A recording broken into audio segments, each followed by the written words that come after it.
all the recorders.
Happiness.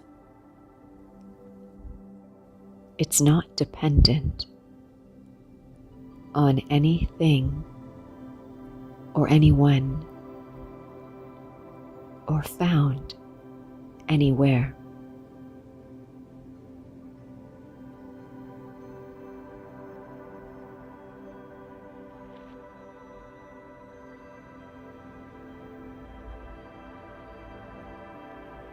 Happiness is only possible when I'm able to accept everyone as they are at every moment and in every situation.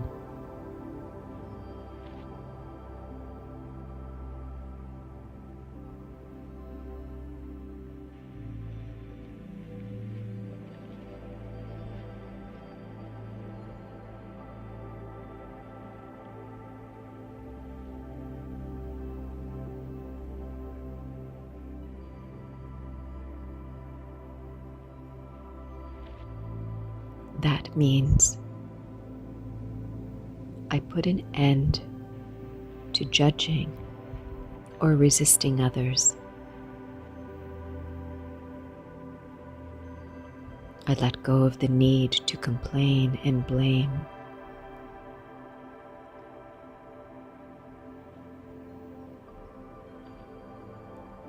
And I put an end to criticizing and controlling, and let go for any need to compete with others.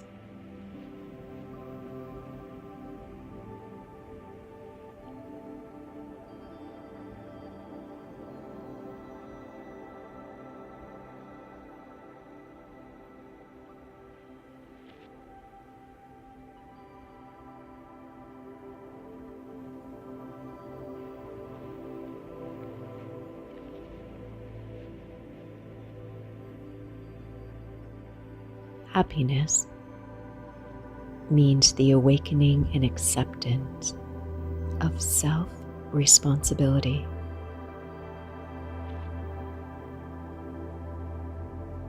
It is only when I choose thoughts and feelings that are aligned with my true nature of purity, peace, and love that I can shift.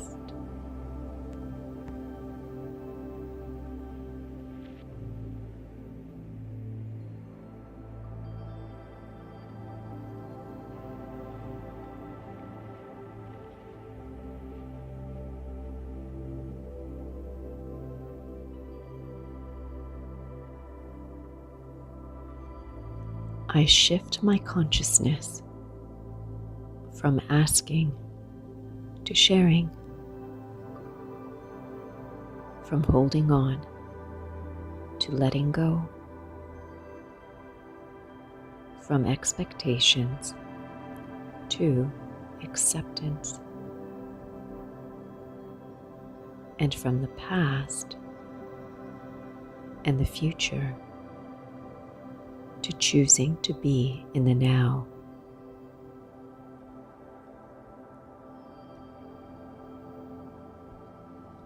These intentions allow me to shift.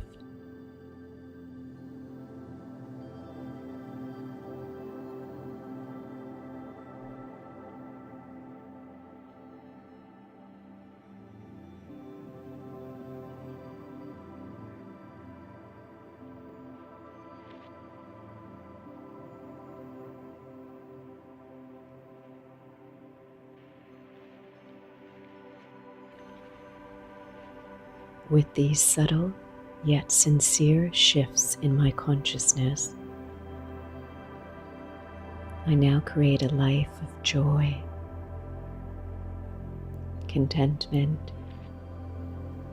and bliss because I have the choice and the power.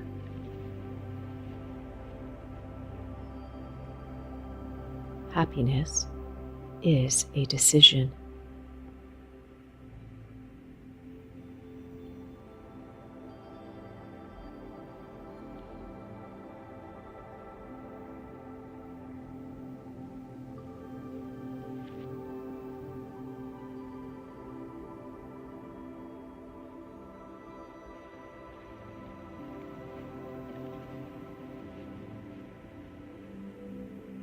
Today, let me decide to be and remain happy.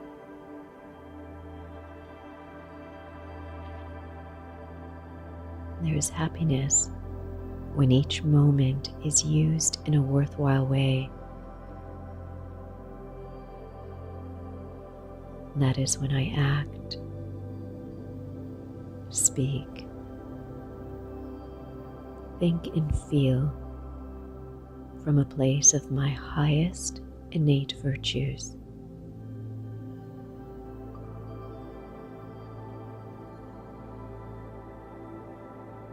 I am a spiritual being of peace, of love, and light.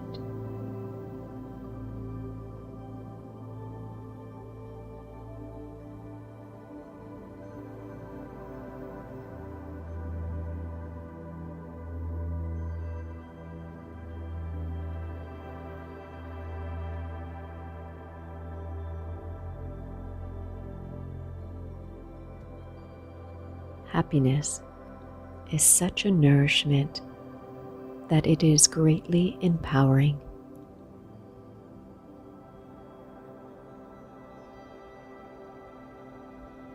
It makes difficult things easy and heavy things light.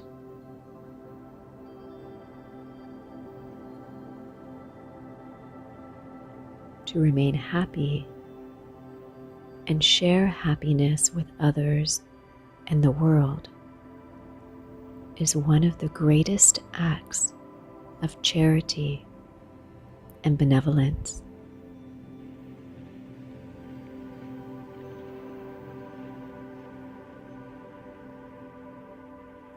So let me take a moment to further silence my mind and to feel my innate quality of happiness.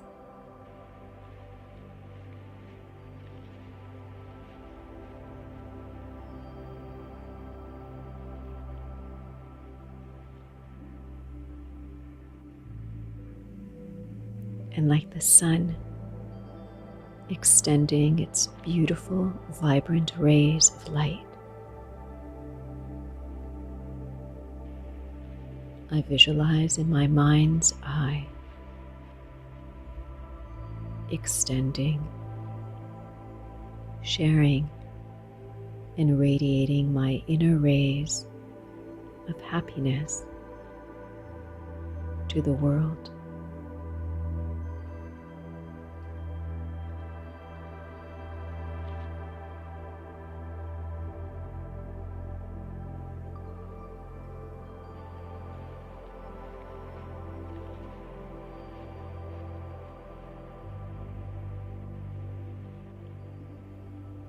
I feel the world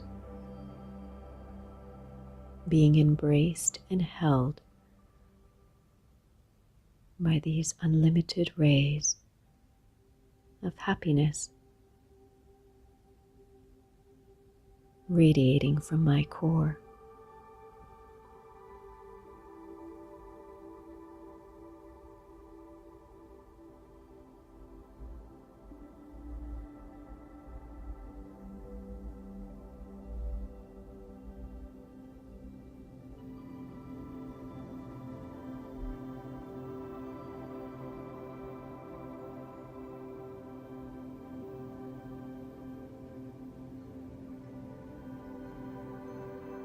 In this moment, I am reminded once again that happiness is a decision.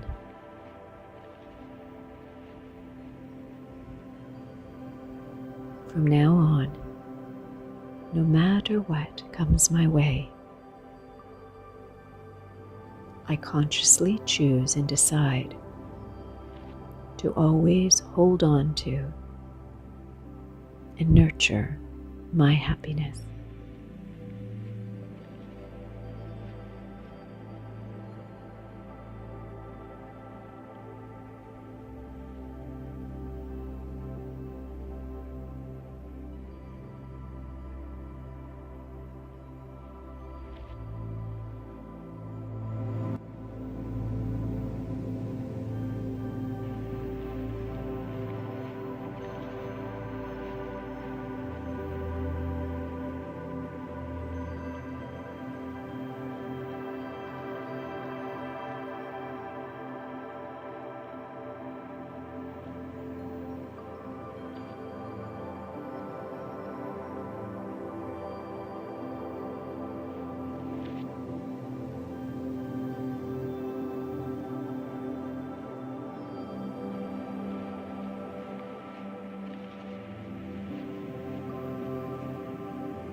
Shanti, everyone.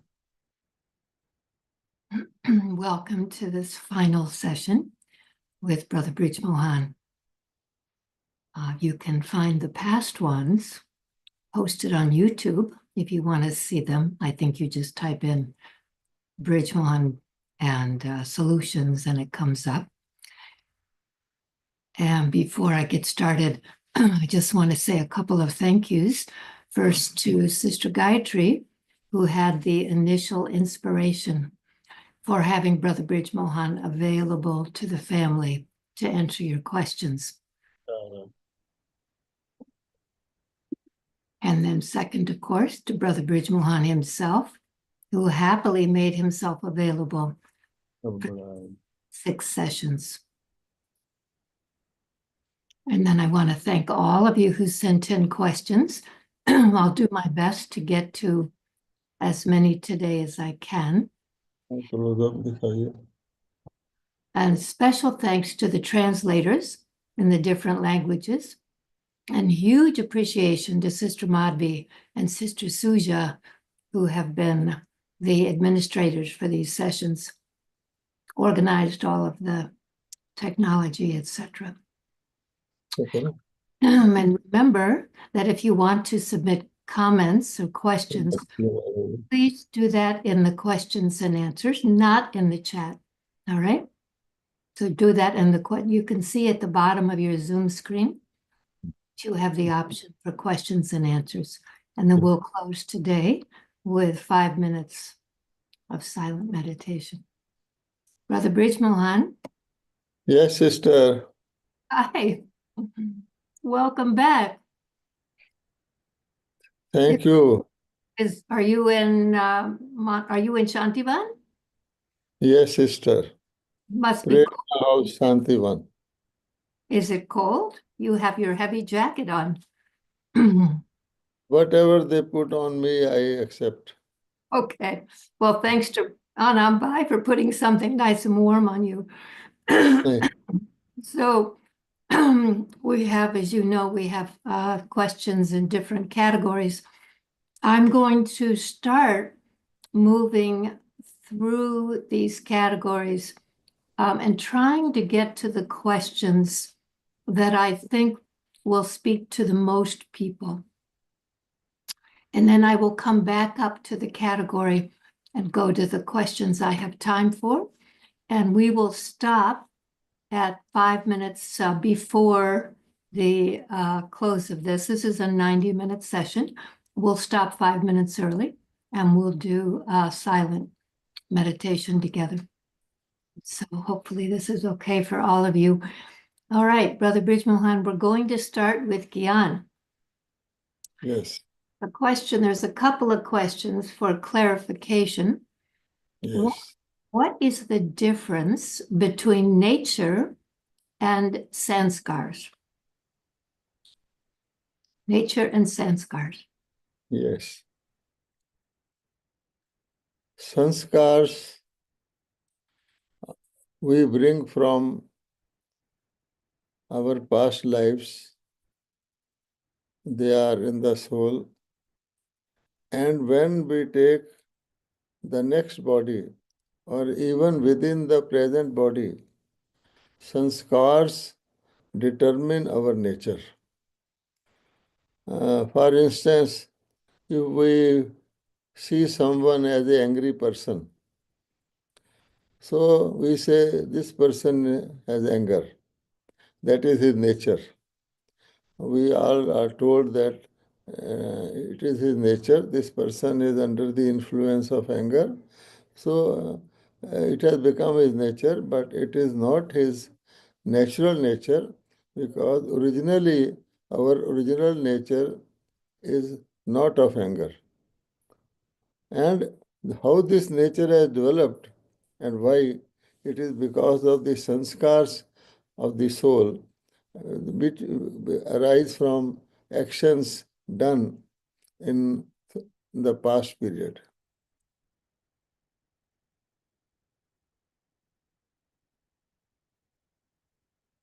Okay, now, is it also true that the actions done were probably the result of an experience that the soul had. So if they had anger, they must have had an experience that provoked anger. They acted in anger, and therefore the sanskar came. Is that it? This is a good question because the sanskars remain hidden in the soul, and when the situation arises for a particular sanskar to emerge, then those sanskars emerge. All these sanskars remain merged in the soul, but as the situation arises from outside or from inside because of some behavior, so then a particular sanskar will emerge. For example, no one can be angry all the time, all the 24 hours of the day. So you will find an angry person has fire of anger inside, but when a situation arises, when someone feels insulted or whatever, then that sanskar of anger will emerge, and when the situation is over, it will merge. That person will feel tired, ask for a glass of water, take deep breath. So it means these sanskars are inside and they emerge as per the situation. A person may be very angry person, but when that person has to behave differently in a situation, that person merges carefully and particularly merges that sanskars of anger. He knows that if I do it now, I will be exposed. So this is continuously happening. Okay, but the first time, so you have a pure soul, they've been a pure soul with no anger through half the cycle. They get to the copper age, they don't have a sanskar of anger yet. Something Yes. must happen that makes them experience anger, no? Yeah, that is because they become body conscious. You know, pure souls, when we are souls in our state of the soul, then there is no merging of or mixing of these vices in the soul. But as soon as we mistake ourselves as the body, then we only see the body, bodily beings, bodily situations, bodily happiness. So in those various situations, the sanskars will emerge as per the situation. Okay, got it. Okay, let me ask you another Gyan question. After a soul departs their body in some abrupt way, such as a heart attack, can Yes. there still be some kind of tension or bond between that soul and its previous family, even if several years have passed and the soul must have already reincarnated? Well, it doesn't matter how a soul departs, whether the soul departs suddenly or after prolonged illness. As soon as the soul departs, the connection with the previous family ends so far as the soul is concerned. But probably due to attachment, the old previous family, they keep on thinking that there is some bond, and they start, when they remember their soul, they start feeling sorrows and happiness as per that soul dealing with the past family. But actually, as soon as the soul departs, in whatever way, the connection with the previous family ends. Now, okay, so if the family remembers that soul in Yes. whatever resentment or happiness or whatever, do No, those vibrations go to the soul in their new life? not at all. No. No. So when we're told that we have to have loving vibrations for a soul that has just left the body, why are we told that? So that we become totally detached. Because we are supposed to have loving vibrations for everyone, living ones or departed ones. So when whenever the image or remembrance of that soul in the body, previous body comes, we give loving vibration. We don't give vibration as if we are separated because it is for our own sake only. Okay. So this is for our benefit. Yes. All right, one more Gyan question. When Baba talks about the head, sometimes he talks about the head and the heart. When he talks about the head, what exactly is he talking about? Some elder brothers, I don't know who they are, say the head is the intellect. Others say it's the mind. What do you say? What do you think is the truth here, Brother Brij Mohan? What is the head? Well, first of all, we must distinguish between the body and the soul. We have a head and heart in the body. Okay? Those are only instruments. But the soul itself has got two types of faculties. One is the thinking faculty and other is the judging faculty. So the thinking faculty is the mind and the judging faculty is intellect. So actually it is in the soul only, but when the soul is thinking, then it is called the mind because mind is functioning. Mind's job is to keep on thinking constantly. And then when we judge upon our thought, whether I should implement it or not, to whatever extent my judgment power is there, that is called intellect. Okay. Is the heart normally connected with one of those or the other? Is the heart connected with the mind? No, this heart, only we use it as a term because whatever the mind thinks or the judges, it has effect on all physical organs. So then sometimes, if you are thinking of fear or something and there is fright in the soul, then heart also start palpitating fast and like that. But what about the spiritual heart? There's a heart in the spirit, no? In the soul? There's a I feeling that is function, right? that yes, that is called conscience because there are two things clear, that is mind and intellect, the thinking faculty and the judging faculty. And whatever final outcome comes, that affects the conscience. So that conscience you can call it heart of the soul. Okay, so the heart is equated with the conscience. I'll Yes. bet this generates a bunch of questions. Let's keep moving. I want to go to the subject of dharna. We got one question. How do we burn our sins by Swadarshana chakra, by spinning the discus of self-realization? And a related question, Baba often says we become pure by remembrance, but we become royal by spinning the cycle. So can you talk a little bit about this aspect of our practice? Yes. The thing is that when a soul is stuck to a particular period of time, let us say our present life, then the soul feels certain weaknesses and deficiencies and helplessness in the present state.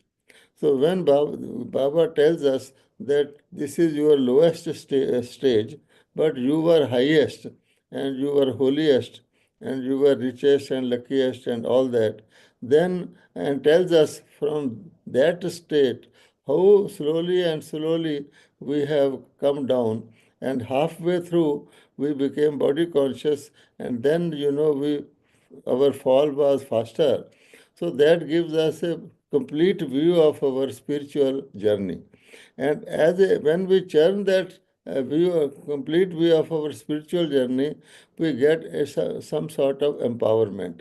And that empowerment helps us to meditate and to have yoga. And that burns our sins. This is the process. Because it is remembrance.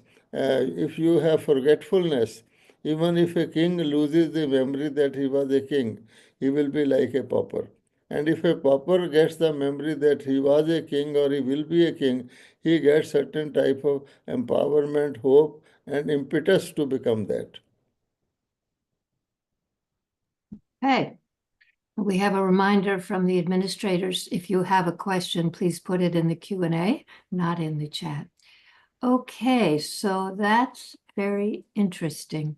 So we can't get stuck in a certain period of time because no power in that, but the power comes when we remember our highest state. That power of yoga burns the Or sins. just like there is a blood clot, similarly, there is a thought clot. So what happens that when we are stuck, say even momentarily, there is a song going on, Yogi Bano, Gyani Bano, and the record is stuck up at Yogi, and it starts repeating Yogi, Yogi, Yogi. So you will come down from your meditation to that instrument. So like that, it is always said that flowing water remains clean. Anything that is stuck can cause problems. Even cancer is caused by that. So there is a spiritual cancer also, or a spiritual thought clot also. So that can only be removed if we keep on churning things of this birth only, because this birth is the worst of all our births. So therefore, we should churn the whole cycle. So that will elevate us. So churning this cycle is kind of like an angioplasty. It gets rid Yes. of the thought clot. This also helps us to control our mind, because it is the mind which gets stuck. So when we get into the habit of churning the cycle, three-fourths of the cycle and the geography also is very pleasant and peaceful and joyful. So if we see that movie, it will take a long time and we can repeat it again and again. So we will be in that elevated stage. This is what Baba says, angelic stage. So we are in the physical body, but to remain in that angelic stage is very helpful to lift us and elevate us, because it is very important that what we think of ourselves at a particular point of time. Even a military officer or a police officer is ordinary person in his home, but when he wears the uniform, he becomes different. Anyone, even the saints and seers, they have a particular dress. So when they put that dress on in the morning, then they start feeling that now they have a different role. Similarly, our Baba says your morning, first thought in the morning should be who I am. And that sense of self-respect and elation we should keep throughout the day. Okay. All right. I may come back to that, but I want to make sure we cover some of these others. So Yes. dropping down a level, let's talk for a minute about conflicts. When there is a conflict at a center, what is Yes. the best way of handling it? And you would have watched Dadi Gulzar, for example, handle things, right? So you have good experience. Should it be a priority to talk about it in a family meeting? Or is it best to handle the situation quietly in one-on-one meetings? Or do we ignore the conflict and send good wishes? What do we do when there's a conflict? It depends upon what is the status of that person, whether that person is a student. Because when you are a student, you need not go into these things at all. And if you are a teacher, then also you have to see what role you have got, because no cut and dry answer can be given. It depends upon the situation and the person. So, in certain situations, family meeting is possible. In certain situations, somebody is very stubborn and that meeting will have no effect.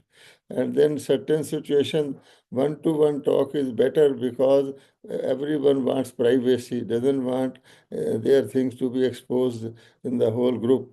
So it depends from situation to situation and what is the role of that person in that conflict. Can We you think, cannot yes. or Good wishes, of course, we have to be sending all the time. anyone? But can you think of an example with Dadi Gulzar where she handled some conflict in a certain way? Yes. Dadi Gulzar uh, said that first of all, we should keep our stage always elevated, and we should be above that conflict. We should not take sides. There may, in a conflict, there can be right points on both sides and some excess on one side. So we have to be above. And then we should see if a person doesn't have the capacity to change, then leave it at that because the time has not come for resolving that conflict. So she will only politely, lovingly, without blaming anyone for their weakness, she will handle it. She will speak few words. She will not probe. She will not uh, hurt the dignity of anyone, even if that person is on the wrong for the time being like that.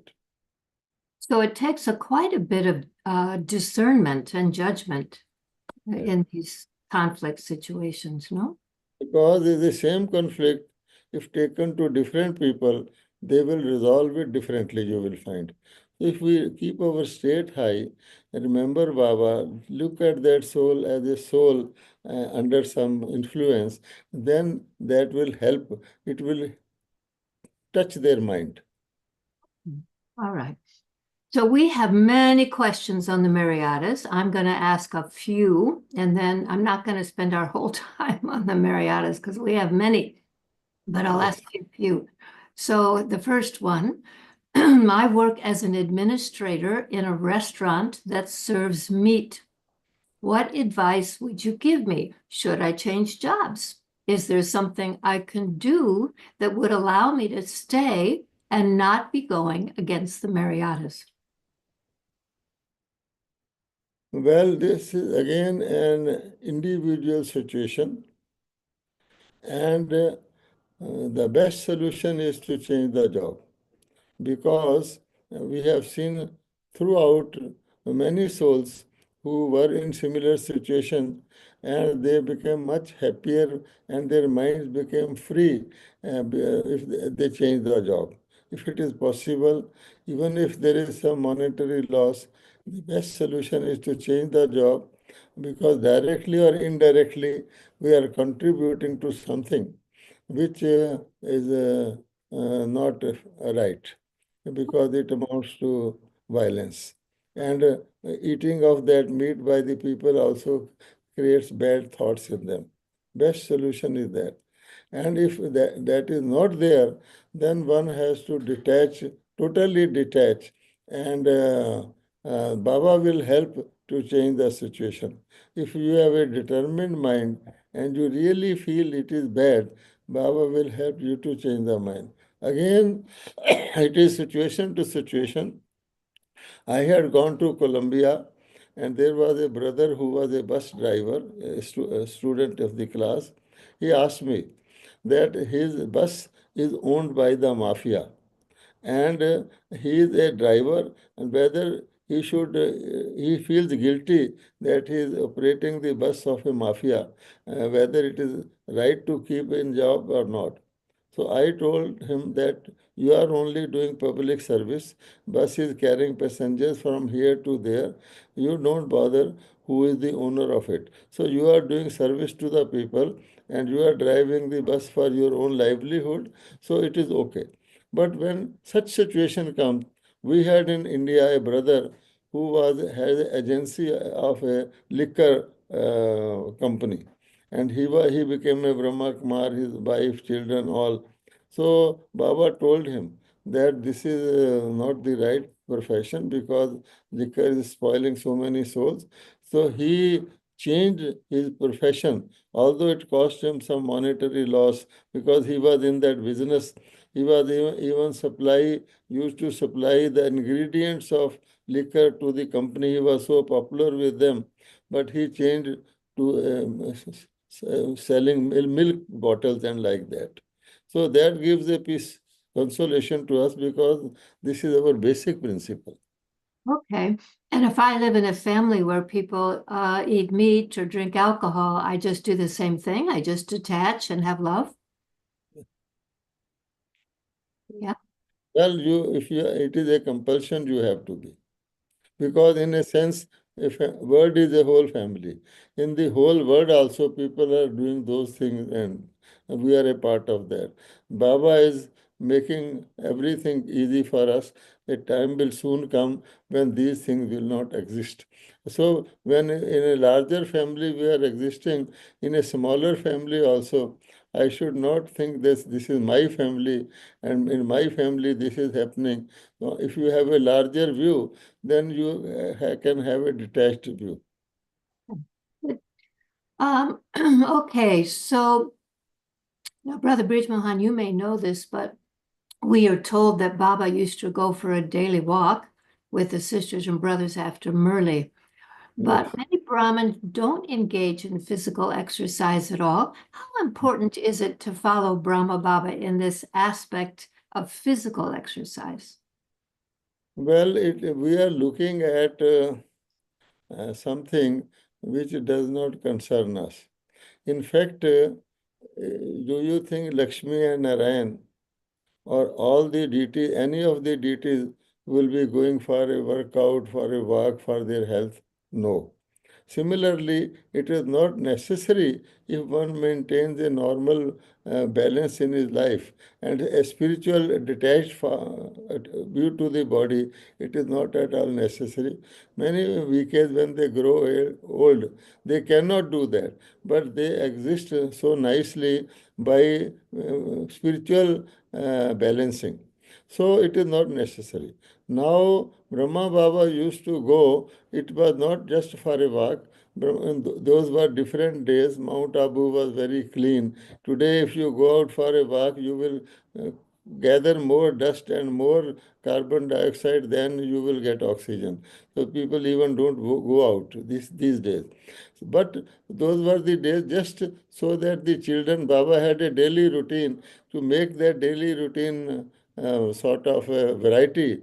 And in the walk also, Baba will stop and say, "Are you in remembering Shiv Baba?" Or the children will hold Baba's hand one by one and talk. And it was just a sort of a walking yoga.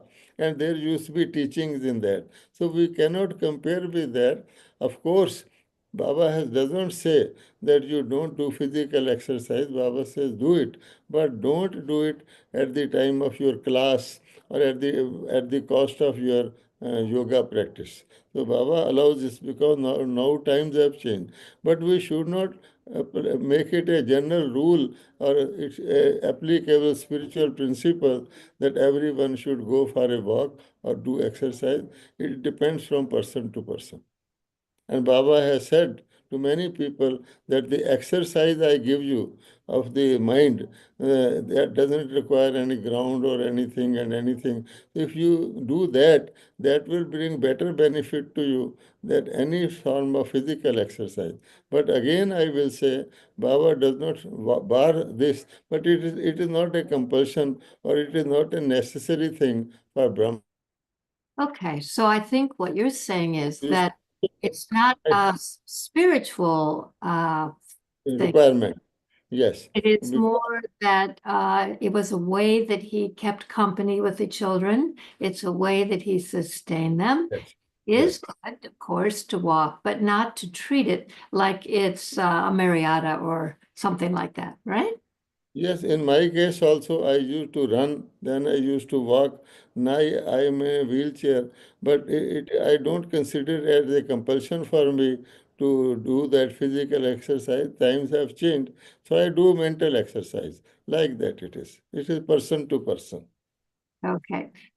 All right. Now, I don't know, have you seen, but Sister Madhvi created a lovely book on the Niyams and Mariatas. And someone has written in to say on page 8 of this book, it says, quote, and these are, she pulled them from Murli's, a Brahmin means one who listens to the Murli, one who does service. But the person wrote in saying, but it seems it's not as simple like this. It's quite possible to listen to the Murli and help clean the center on Wednesdays, but not to churn or imbibe virtues. What is a Brahmin, and when am I officially acknowledged as a Brahmin? Is it when I get my first ring? Is it some other occasion? Very interesting. That is why Baba says you cannot put Gyan or Maryadas or anything of Brahmin life in black and white, because that makes it limited. The basic thing is a Brahman becomes a Brahmin as soon as Brahmin becomes Baba's child and says, Baba, Baba's spiritual child takes a spiritual birth. On day one, a Brahman becomes a Brahmin. And it doesn't require any certification or any qualification or any observance of Maryadas, etc., etc. Because you are a Brahmin, just as a child is born to a king, it becomes a prince. Now, uh, there are two types of Brahmins. There is Brahmins and there are BKs. You know, Brahmin life and BK life, there is a difference. And that is what should be clearly understood. So Baba says, I give inheritance to all my children, even the last child of the silver age. They will get my inheritance, but number wise.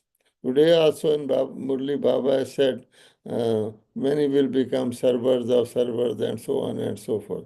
That is the status. Now BK is the one who does not fully follow Maryadas or is not follow the study and all those dharnas, etc., which the questioner has said. So that soul goes to the copper age, silver age. That is number one. And depending upon the non-observance, that souls get a status in the silver age. You know, in India there is a Bata shoe company, and the Bata shoe company has its own stores and also sells its shoes at other stores. So there will be a mark Bata on the shoes which they sell at their own stores, and BSC on the shoes they sell at other stores. That is called Bata Shoe Company. Similarly, you know, perfect pure Brahman, you do not require a qualification. This ring, etc., and etc., ceremonies, etc., are done to encourage the souls to go forward. They have nothing to do with Brahmin or BK life. So, what do you celebrate as your spiritual birthday, Brother Brij Mohan? Beg your pardon? What do you celebrate as your spiritual birthday?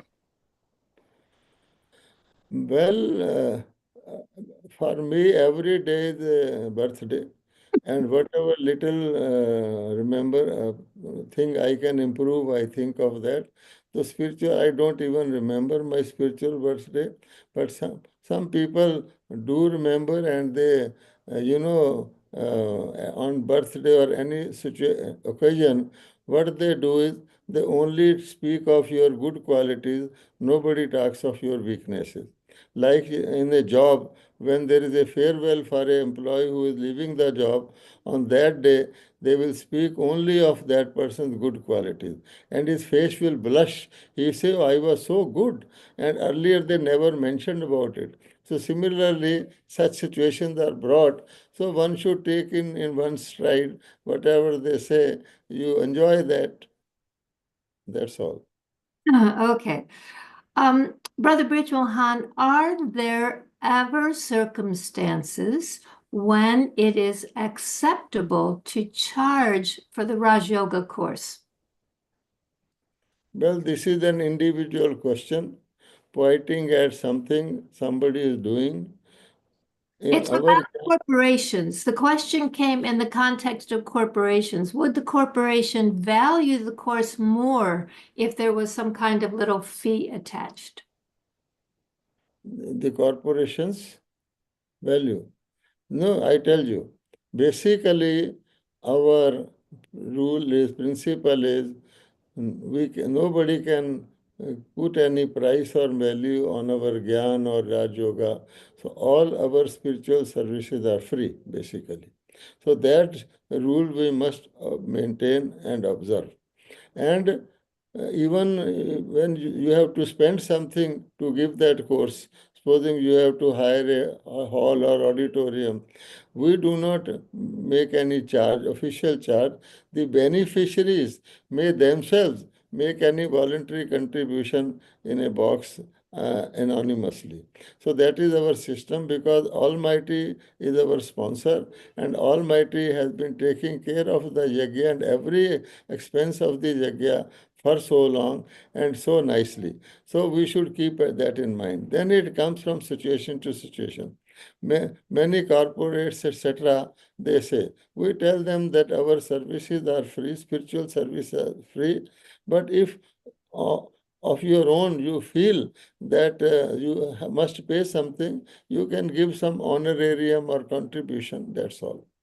We cannot charge specific per head fees for any course. That is the general rule. Again, it depends from situation to situation. Okay, but generally, no, the answer is no. Okay, another question about money. This is within the context of centers. So the question came through. In, Yes. are you okay?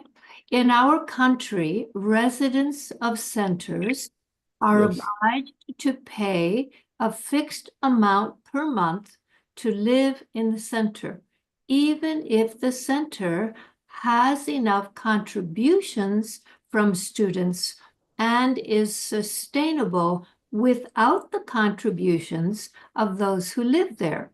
Is this according to Yagya principles? And then after you answer that, there's a follow-up. So is this according to Yagya principles? Well, this is a peculiar situation. Number one, if a person is living at a center and is also earning money, has a job and employed, then just as other people, we have not to see how affluent the center is, whether center has resources. We should not have an eye on that. We see our own situation and the principle. It is not that the center is prosperous, so the center may not ask for any money from us. It is my individual situation. Now, if I am living at the center and also having a job, outside job, I am earning some money. So just as outsiders also earn money and they contribute to the center, it is not, of course, appropriate to have a fixed charge. A person should voluntarily contribute as per one's earning. I have been I have went to Brazil. There were brothers living in a common house. So one's earning was 100 times more than the others. So they were contributing according to their salary. Our system is voluntary. Now, if somebody is charging, when I enter that center, I know that this is the system here. Okay, that here you have to pay this much money. Okay. Now the question will, and once he is accepting voluntarily to be at the center and pay so much money, because some people do not pay, or more or less it is actually not as per our principle to have a fixed charge from all, because it is not a hotel or something like that.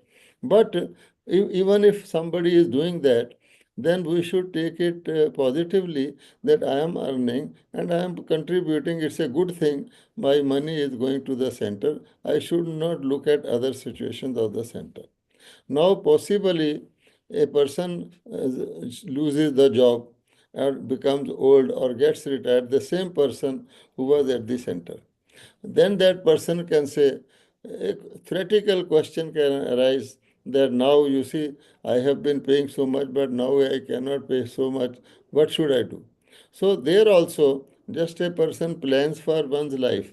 You are not paying your entire earning to the center, you are paying a fixed amount. So, rest of the money is with me. Even in my personal life, individually, I would know that a day will come for me when I will not be able to earn. So I will keep some saving, etc., for my old age. So it is also a hypothetical proposition that if I lose my job, I have no money, then how should I live at the center? So it is individual thought and individual planning. It is not in our system as such to have a fixed charge. But if somebody is doing that, the one who is voluntarily accepting it should know its pros and cons and keep some money for the rainy day. And even if there is no job, out of that money one should keep on contributing. And in certain situations, the center can also waive it off depending upon situation. Okay. So I think what you're saying is really fixed costs are not our system. Yes. And if that is a system somewhere and you move into a center understanding that, then you cooperate with that. But that really it's a question of bhavna for the yajna, and Yes. you're giving from love based on what you have, right? It is not like a guest house or paying guest house, because it is a yajna and we are all divine children of Baba. And even if somebody makes a particular token amount for that, we should take it in the sense of a family only. Okay. Okay. All right. Now I have one here that's a little bit complicated. So I'll try to explain it the best I understand. So there is a situation, apparently somewhere, where a national coordinator has either been asked to leave a country or somehow has been encouraged to leave a country, and they've moved to another country. Their sanskars are apparently they're bossy or pushy or something. So they've Yes. moved to another country, and of course their sanskars moved with them. So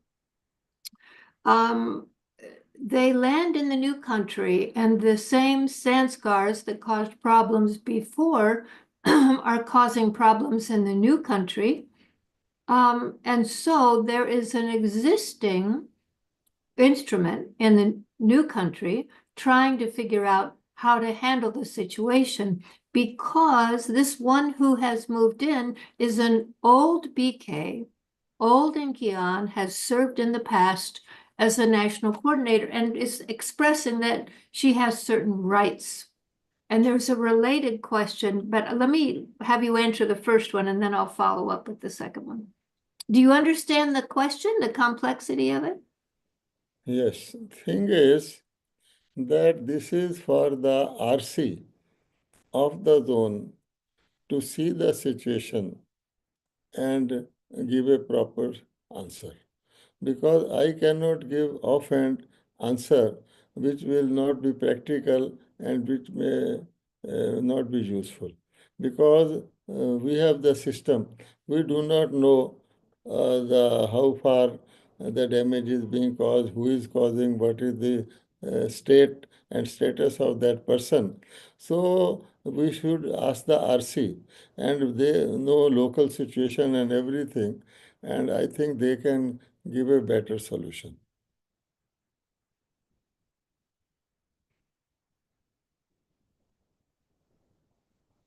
Oops. The related situation, same country. The old BK who moved in approached Yes. the government about doing things with the government, not letting the current national coordinator know. So you can imagine there's now parallel things going on, right? The one that's moved in is doing certain things, and the current NC is doing certain things. Yes. What do you recommend? How do they find an elegant, graceful solution? Again, my answer will be the same, that the RC should see the situation, because there are certain people who cut off from the mainstream, but they are pushy and they are smart in a worldly sense, and they do certain things like this. So the RC should guide them about this. Because if I do something and RC knows a better situation, then my answer not be practical.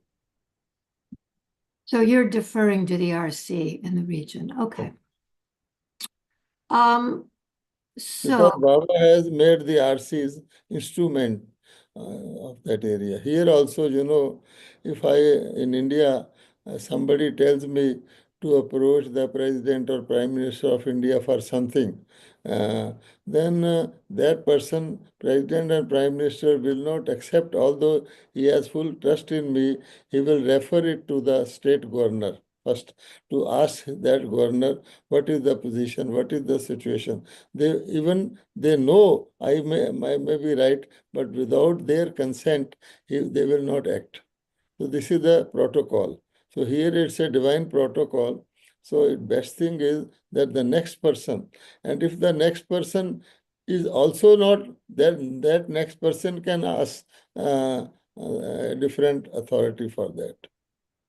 Okay, so it sounds like there are protocols, of course, in any government, and we have to observe those. But again, you're saying really these are the kinds of situations for the regional coordinators need to weigh in, right?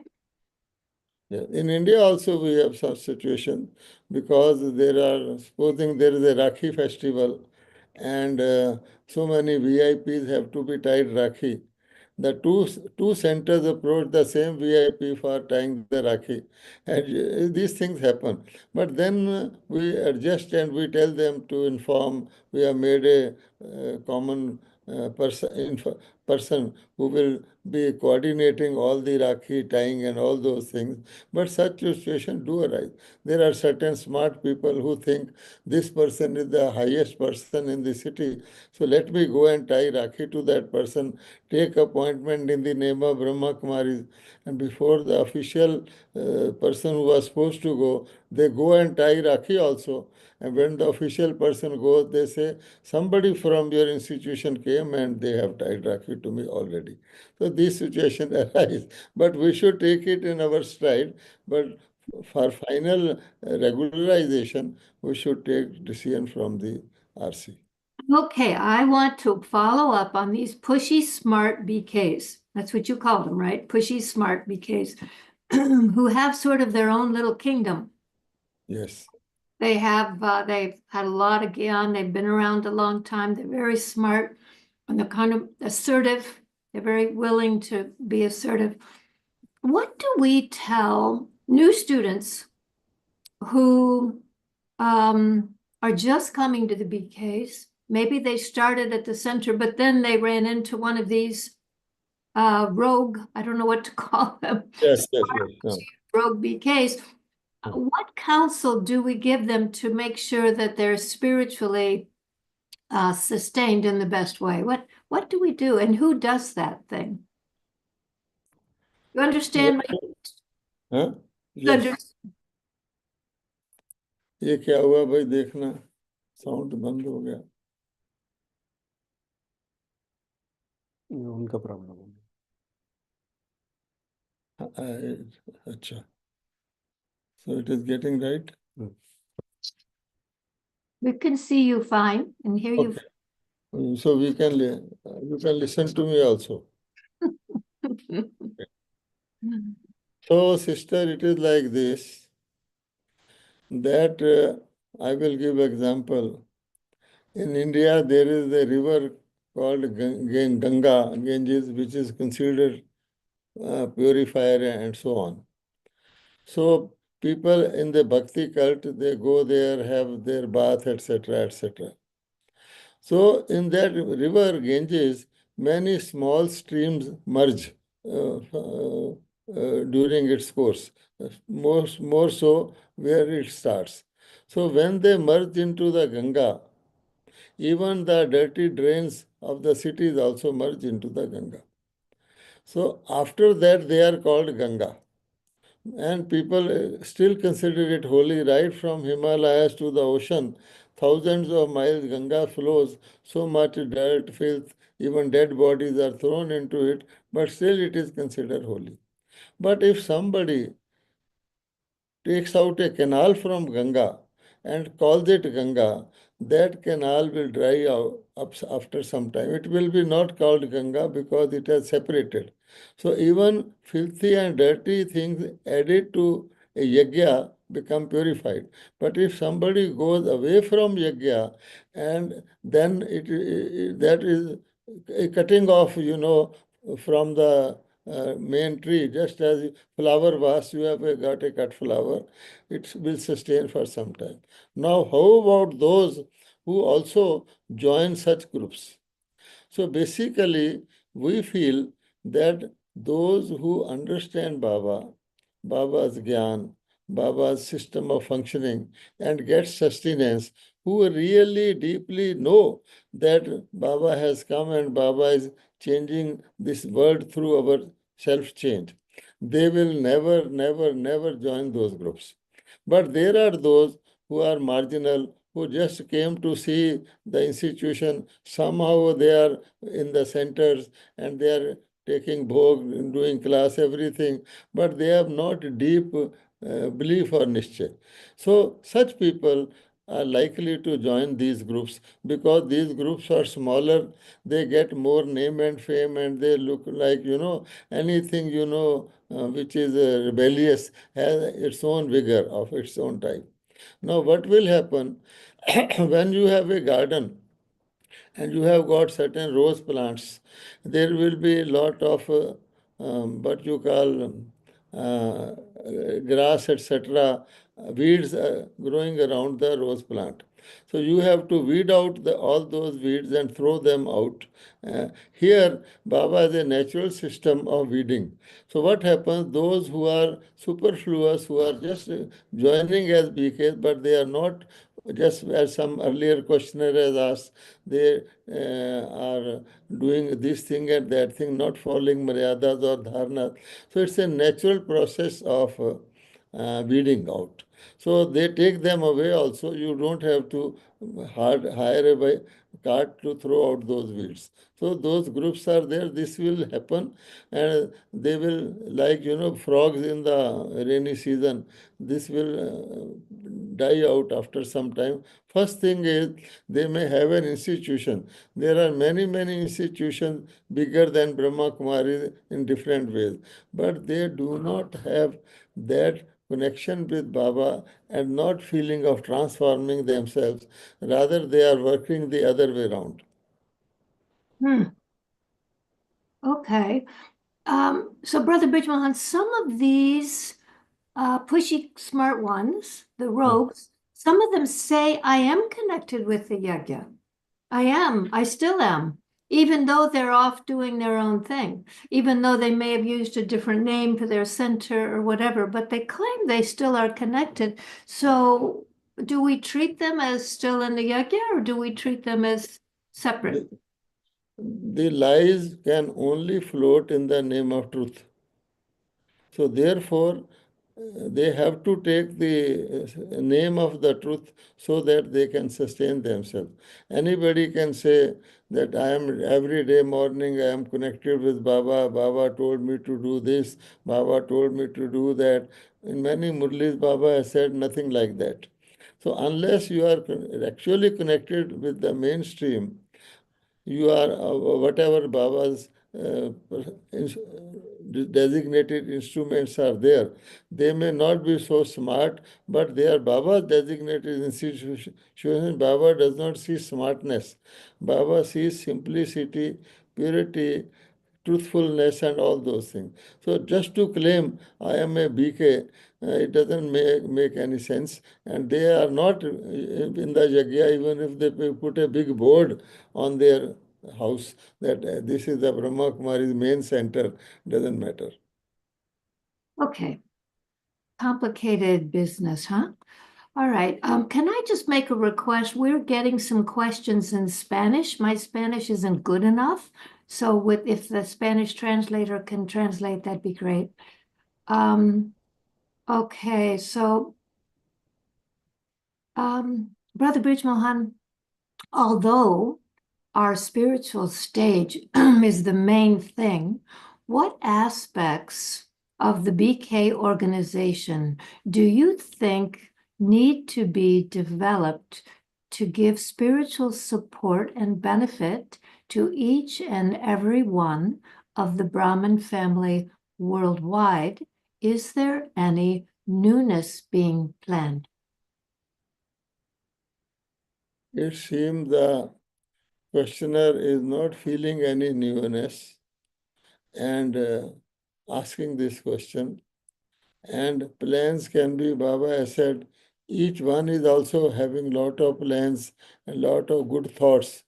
But if wishes were horses, beggars would write, we do what we plan in the morning? We forget. So Baba says, leave it to Baba, who is the supreme planner, supreme commander, to what newness Baba has to create. And Baba has given us Murlis, which is every day's new plan. You know, even today, any Murli that comes for the day is very relevant uh, to each individual and also to the situation, world situation. So, what more there newness we require? You know, we have been reading our religious scriptures like Bible, Gita, etc., which contain the same content for ages, and we never thought that the Bible should contain some new line or a Gita should have a new version. No. Here, Almighty Baba, in the form of Murli, has already given us a plan up till the end. And each Murli, if you read every day, makes you refreshed, tells you what to do further, how to remain inspired, and all those things, how to avoid carelessness, etc., and laziness, and all those things. So that is the daily Baba's dose to each child all over the world. Above that, also, the various regions, the whole of the world, they are creating certain new things, and which anybody who is taking them seriously, even this Murli, if one reads normally, or if one reads with more attention or with less attention, you will find it comes live, and has a different dimension for anyone who will read it carefully, who will concentrate on certain words and what do they mean, who will churn it. So no new plan as such. Even if the governments make new plan that we will make US the most peaceful country in the world, we will make India most prosperous in the world. They have plans and books also that have no sense. In the Brahma Kumaris, it is like new snow every day. So, what more freshness we require? We require to use that, put it into use, as Baba says, and also share it with others. Then we will have that feeling of refreshment. You may have a fridge in your house or an air conditioner, but you are putting it to limited use.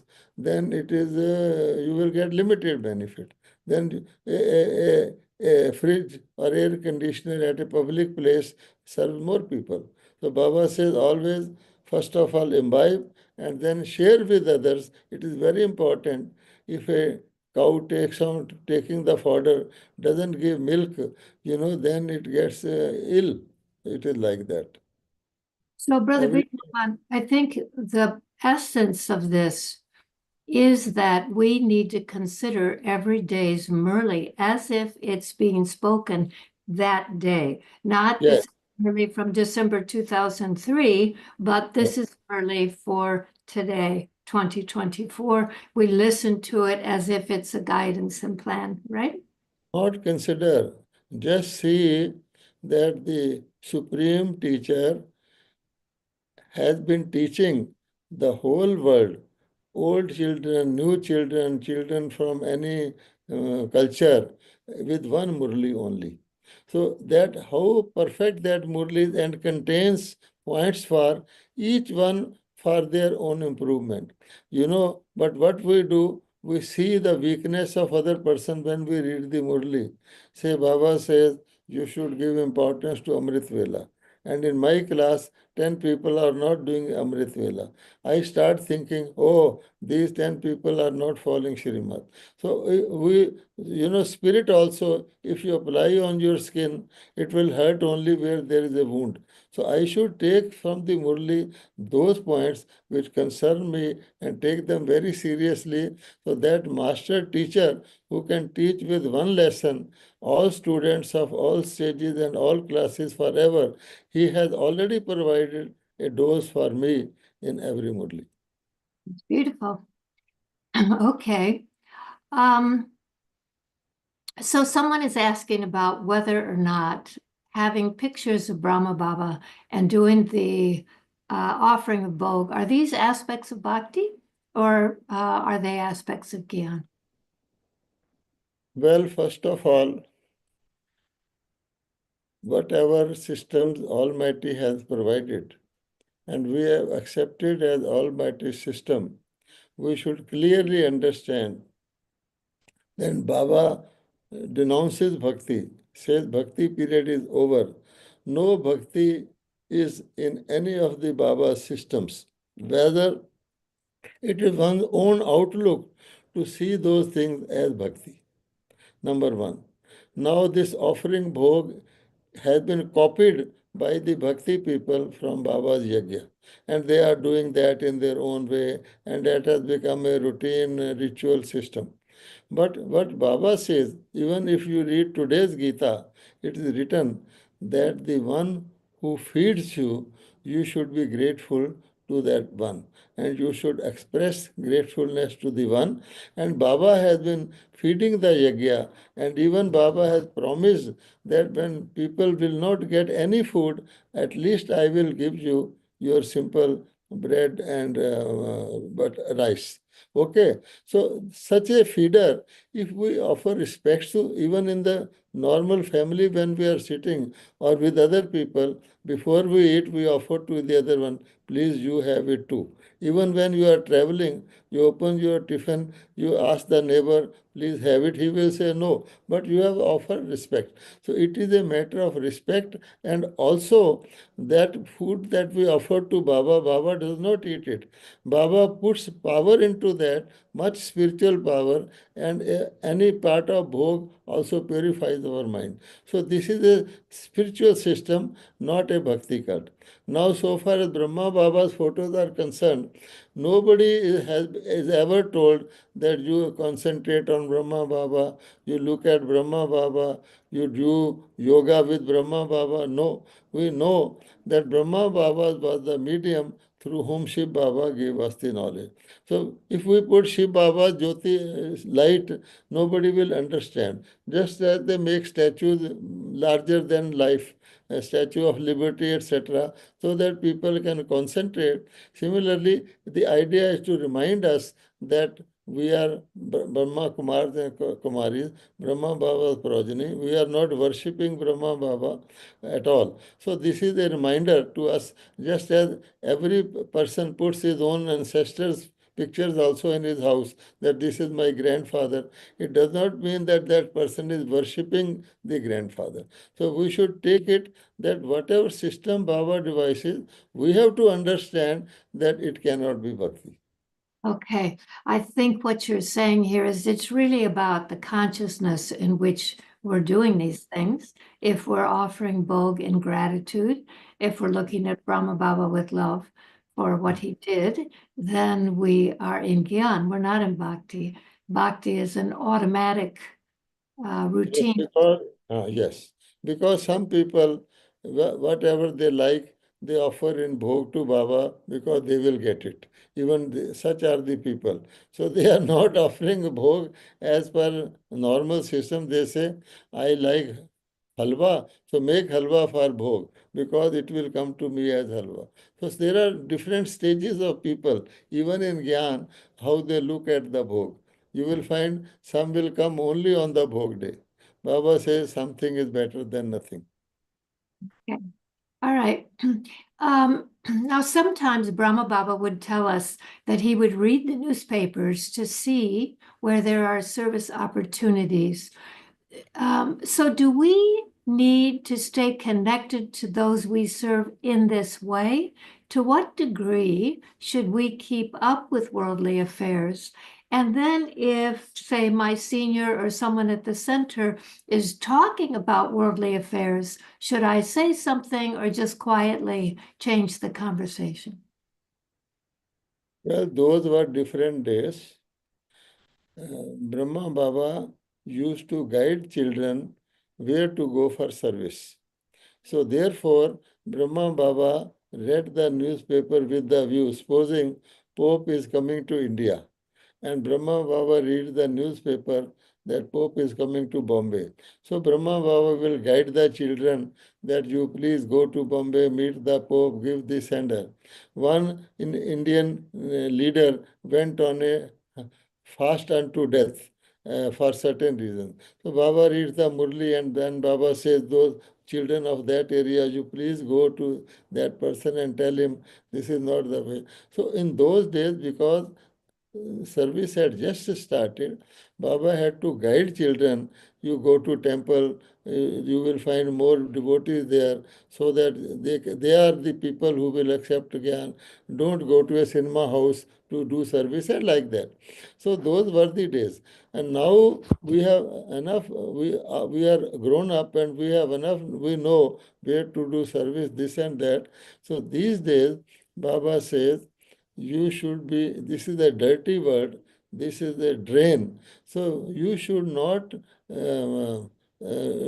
have anything to do with. I myself used to read headlines of newspapers. Baba told me, not good, don't see any on TV. It has helped me. So because we have to go up and we have to even withdraw from our limited physical existence and physical connections. So in that sense, if you have to focus, if you have to send a rocket to a moon, you have to focus. So for focus, Baba is guiding us. Now again, stage-wise, we people are there in the world. Sometimes some people share unnecessary information and you just listen to it just to accommodate that person. You should tell him that why you are giving this unnecessary piece of information to me. This happened with me. Many years back, Jayanti Bhan came and I was giving some news to her. She told me in these very words that, brother, why you are giving this unnecessary piece of information to me. At that time, I realized that yes, why should I give her this unnecessary information? So we have to withdraw from the unnecessary. Now, if somebody is doing it, we should behave in such a way that we are disinterested. Because Baba used to do that. Earlier, Baba used to play, for example, Holi with children or any festival will come. Then Baba became disinterested. And we will go to Baba. Baba, in a disinterested way, Baba says, okay, child, do this. We felt that Baba is disinterested. So I have to create disinterest in myself. Don't stop anybody. And by my own vibration, other people will automatically withdraw. But it has to be in a delicate manner. Okay, that's very nice. So what I do with that is the whole point. So if that kind of conversation is going on, I just withdraw. I have disinterest, and that, okay. There's another delicate situation here. I'm not going to deal too much with problems with instruments, so I'm just going to do one of these. I've been a BK student for 10 years, and I'm in a delicate situation regarding the divine communication system of the BKs when the national coordinator interferes with the role of the center coordinator. Who should I pay attention to? Well, I am a student. I should confine myself to my studies and dharana. If someone is giving instruction to someone, it is their business. Because as a student, what I have to do, I go to the center. I do not go into the characteristics and qualities of the different people. I listen to the Murli, do my dharana, keep my stage. These are my tests. I should not bother who is doing whom, what to whom. This is my advice. I should be confined to myself. Now to say that whether I should pay attention to the RC, NC or to the teacher, I should not discriminate. Whatever comes to me as a student, I should accept it. And if there are two different people giving different advice, definitely the one who is your instrument, you should listen to that person. and only whatever is Gyan, because Baba says on certain points of time, even a Maharathi does not remain Maharathi if that person for a short while behaves in a different way. So just as in a chess game, even a ordinary tool can hit a big one.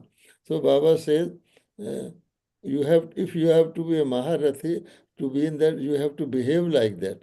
When you are not behaving like that, temporarily, you are under the influence of body consciousness. We should not bother for these things. We should only take the right thing. These are our tests. Because all instruments are instruments. They have their own limitations. They are not Brahma Baba. Baba has already given instruction, always see father and don't see brother and sister. Mhm. So there's a point you're making over and over, I think, which is you're calling it a test. There's a lot of distractions going on.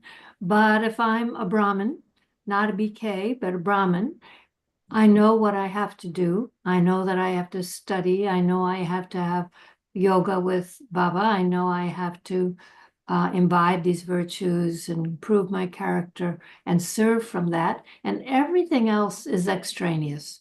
Everything Yes, else we have to pass. Baba has given the word pass. Pass, pass, pass. So, remain pass means close with Baba, and everything will come to pass. And if you just consider it as your journey and destination, even today's Murli, Baba said, your aim and object is Lakshmi Narayan. So, you again and again see how much close you are to that aim and object. Then we are not bothered by detraction. They strengthen us, in fact. okay. So not to get distracted. So that's Yes. probably a sign of maturity in your Brahmin life, right? Not to get distracted, right? Okay, we've got a couple in the question that I want to get to. One has to do, and I'm not sure I'm even following it. It's about members of the NCT that this person thinks have limited consciousness and less spirituality, but are more considerate and biased towards some, so they're not being fair. And so what do we do about that? What do we do to give feedback? I think this is the same kind of question. I mean, these perceptions of unfairness or being overlooked or not being acknowledged or whatever, I think you basically are saying the same thing to the souls over and over about this. Keep your eye on the Murli, keep your practice. Don't get distracted by things in the family. And if it's really disconcerting, go to your instrument, right? Do you want to say anything more about this? We owe our loyalty to Shiv Baba, our faithfulness to Shiv Baba. Shiv Baba is maker of our destiny, no one else is. So we should keep eye on that only, and rest of the things we should not get involved into. Yeah, that's what I thought you were going to say. Okay. I am going to ask one more question here. All right, there's a follow-up to that, which is, should there not be a platform to share feedback about NCT members? So I think what I'm taking here is that some students feel they can't share. They feel that their voice won't be heard, that when the instrument has authority, that there's no forum for them to share. That's what I'm hearing here. Well, why do we want our voice to be heard? Well, if I feel so just to try to When someone I is feel deaf, you're not seeing me, or I feel you're not loving me, or you're not kind. by creating a forum, we are creating a difference between the family. Even in the corporates or institution, workers form a union to claim their rights and all that. So it is not graceful, because rights should be deserved and they will naturally come. And if somebody is denying you your right, here in Baba's Gyan, Baba has said, if you have a right and somebody somehow is not giving you your right, Baba will give you marks without your any performance. Nobody can take away. Only thing is, we should keep our stage elevated, strong, connected with Baba. These are all distractions. After all, going to paradise is a big prize. And on the way, definitely certain obstacles will be placed. So to see whether you are qualified and fit for the paradise. So therefore, even if when you buy a earthen pitch, you see that it is has no leakage. So Baba is watching us, that whether we have to be totally uninfluenced, like lotus in a mud. So take the whole world as a mud, but wherever it is, you have to be lotus, unaffected. Okay. All right. There's one more question in this question and answer. They're asking about a method to use when there's apathy and laziness, or carelessness and laziness. So, for example, if I'm not getting up for Amrit Vela because I'm watching movies at night or listening to music at night too late, and then I don't get up for Amrit Vela, and then I don't, that routine. What is the method?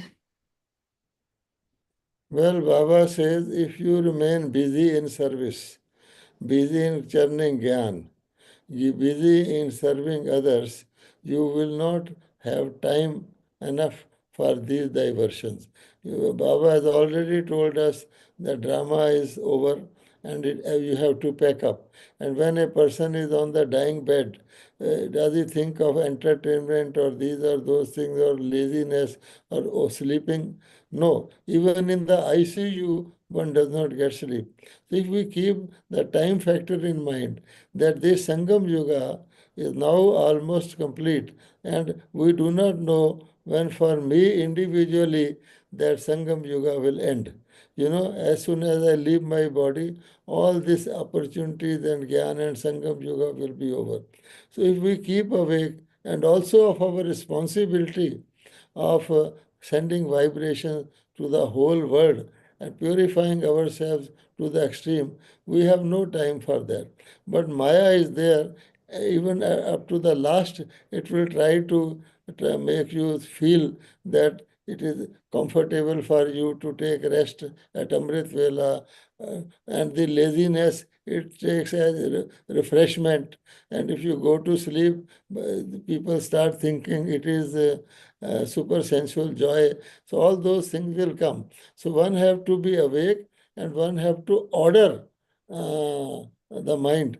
Do this, and otherwise, it has its own ways of telling you that what I am talking is in your interest, although that is Maya. It is happening every day. It comes in new forms for everyone. So, Brother Brij Mohan, I really realize as I listen to these questions over these weeks, the kinds of things that get Brahmins stuck a little bit. I wonder if Sister Gayatri is on, if she could come on to just say a word about what her hopes had been for your time with us.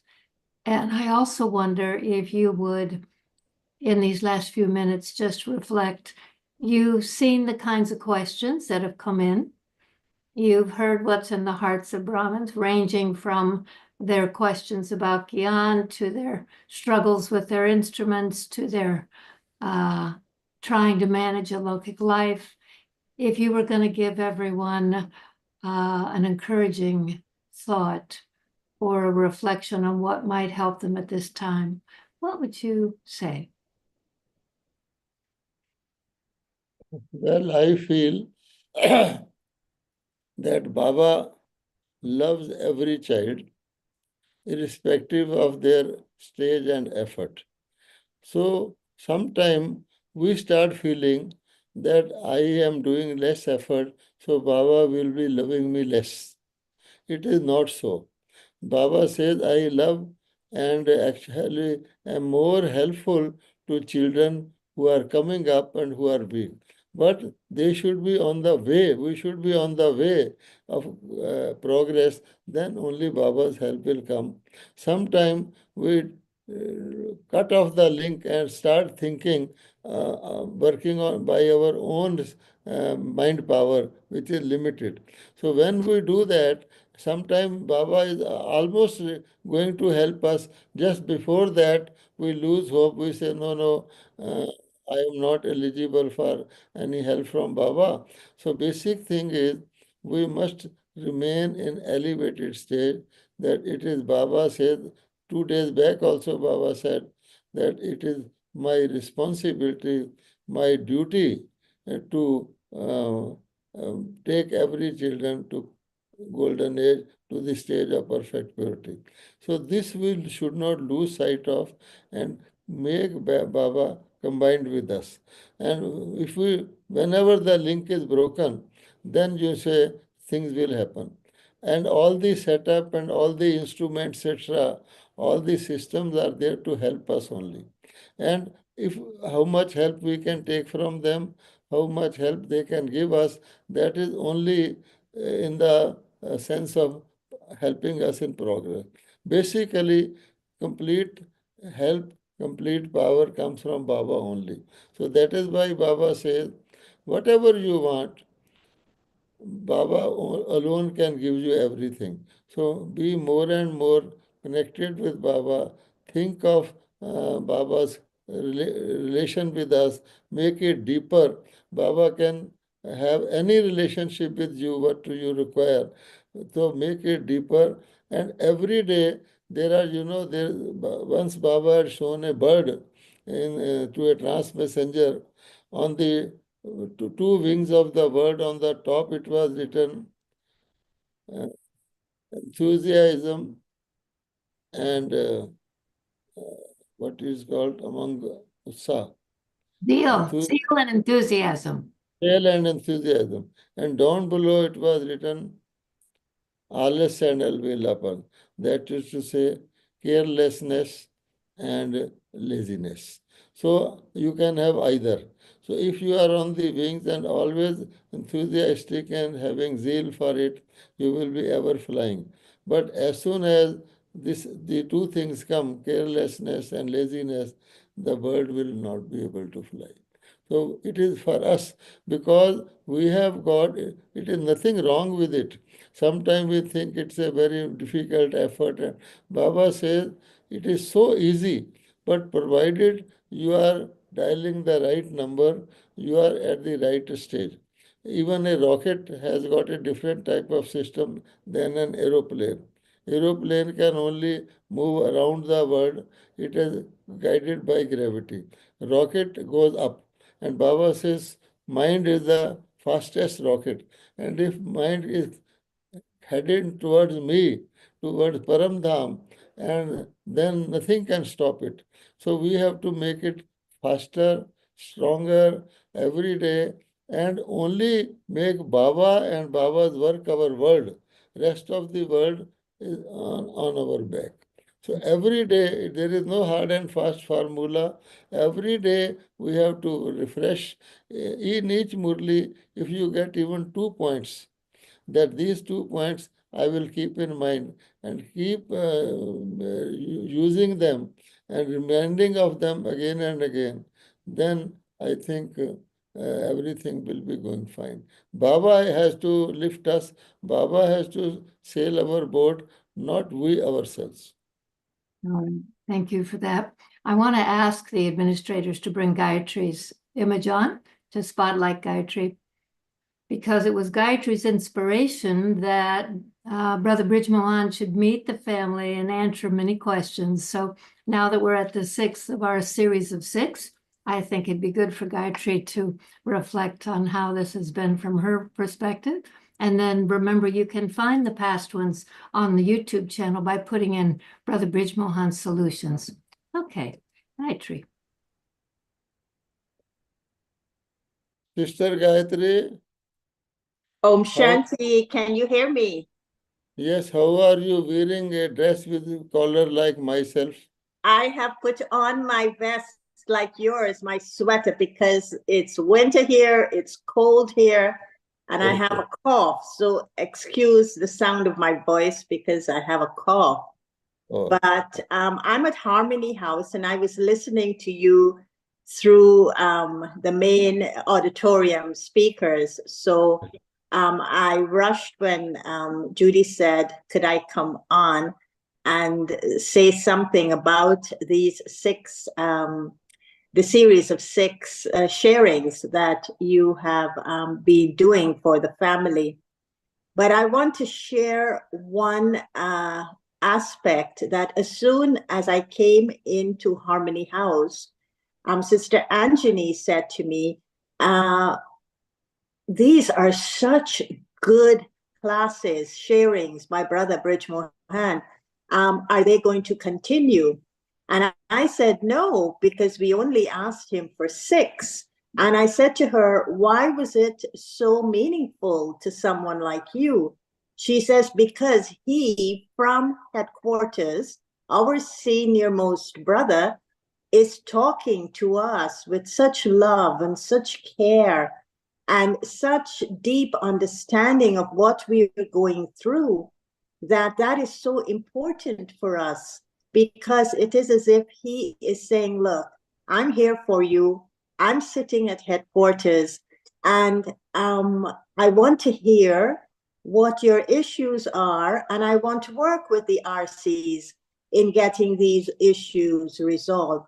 So just from this one voice, and I'm sure there are many, many more voices of how important these six days or these six sessions in these 6 months have been to so many people, especially, I think, the older ones. Now, some of the older ones also feel that the way you speak about the issues are like traditional, and maybe there needs to be some modernization of 80 plus years of the BKs. What things have not changed in terms of the Mariadas, in terms of the principles, in terms of the way of serving. Is it not the time for individuals to shine in their own personalities and not necessarily be connected to the mainstream, as you call it today? So I think it is, you have done a great service to bringing us back to the meaning of Brahmin, the meaning of Brahmin life, the meaning of what Bapdada intended for us from the 1930s, and will continue to do so until this vision is realized and our lives have been transformed.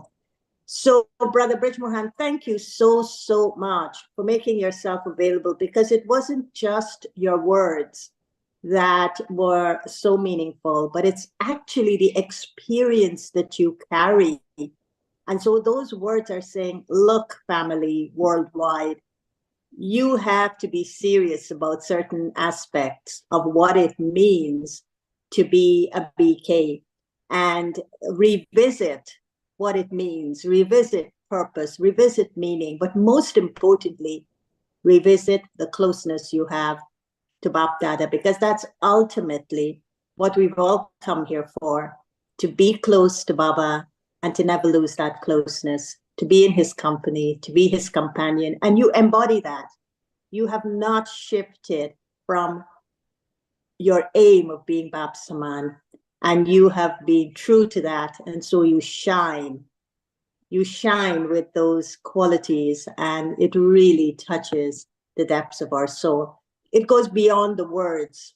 It goes to who you are. And thank you for being who you are. And thank you for being so available to us. And I'm sure in the future, when we call on you, you're going to be, Haji, sister, whenever you want. I am here. Isn't that so, Brother Brij Mohan? sure, yes.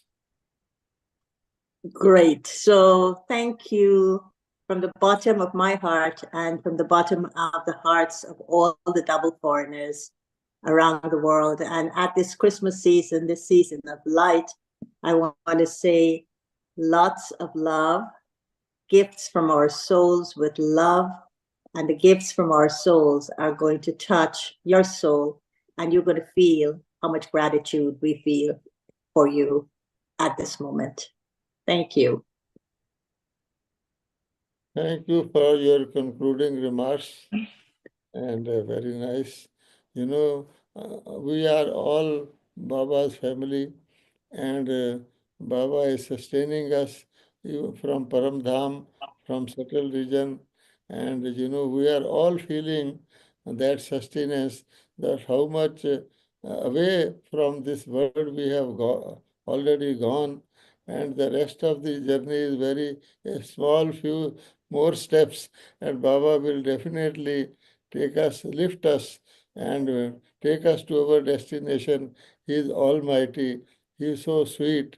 He is so loveful. So, what more one can expect in one's life than Baba's company and guidance and relationship that we have now? Thanks to Confluence Age, how many days of the Confluence Age we have still, that will be wrapped in the drama reel, but let us have that super sensual joy of being entirely different from the world and entirely on a different plane and enjoying spiritual happiness which no one on earth is having. Thank you all for listening. And I am not perfect in answers, but I tried to, whatever I could make out of the situation, I tried to make it, as per my opinion, clear. Thank you.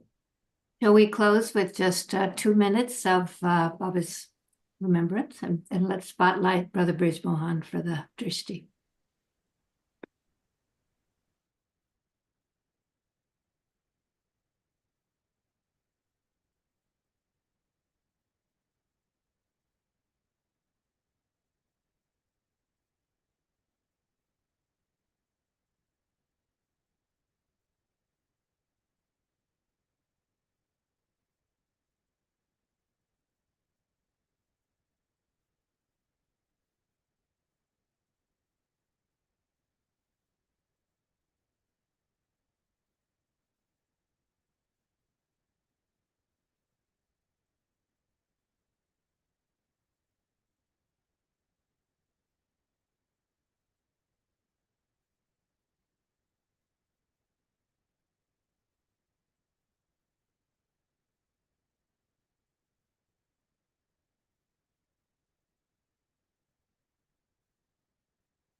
Om Shanti.